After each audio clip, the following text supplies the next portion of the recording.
እንደምን ዋላችሁ እንደምን እግዚአብሔር ይመስገን እንደምን ዋላችሁ ምን እግር ጣላችሁ አረፈሉና እናውራ እሺ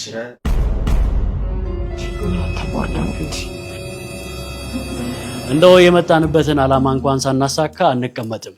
ካላችሁ እንግዲህ የመጣችሁበት ጉዳይ ምንድነው ንገሩን እስኪ እንስማው እንዴ ያው ልጆት ሮዚልከ የመጣንበት አላማ ልጃችሁን ሮዛ ለልጃችን ዳንኤል እንድሰጡን ለመጠየቅ ነው ለትዳር ነው እንዴ ታዲያ ለምክር ቤት አባልነት እናጫውታለን መጣን እሺ ባህሪውስ እንዴት ነው ያመሻል እንዴ ለዛው ቦሌ ላይ ነው ቤቱ መሃል ከተማ ስለሆነ አያመሽም በጊዜ ነው የሚገባው ልጁ ምን አለው እምንስ ያስተዳድራታል እንዴ ቦሌ ስኩል ፍለፊት ያለው ግድግድ እየሆነ ጸበቃችሁት ባለ 20 ፎቁ አራቱ ነው እንጂ መዋኛ ገንዳ ያለው ምናምን አራ ፌንቱ በኋላ ይደርሳል እንዴ ጨርሰን ደህና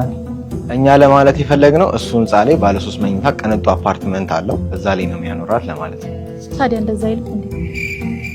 ይሁን እና ምንድነው የሚሰራው ምን አለው በምንድነው የሚያስተዳድራት ያው ልጁ እንኳን ነጋዴ ነው ነገር ግን እዛው የሚኖርበት ህንጻ ላይ እሱ ገዝቶ አከራይቷል የሚገርም ሳቢ ያለው ማለት ነው በቃ ጫንዶ ይሄማ ብልሃተኛ ልጅ ነው በሉ እንግዲህ ልጃችን ለልጃችሁ ፈቅደናል ይሁን ብለናል እና ለቀበጣ በቦሌ መድኃኒዓለም በሚገኙ ሳይታችን ሱቆች 40% ቅናሽ ተደረገላቸው እንዲሁም ደግሞ ቅንጡ አፓርትመንቶች ከባለ 1 መኝታ እስከ ባለ 4 መኝታ ዴማ ሆፕ ሪል ስቴት አቅርቦላቸዋል ዴማ ሆፕ ሪል ስቴት ቅንጦት ይገባውታል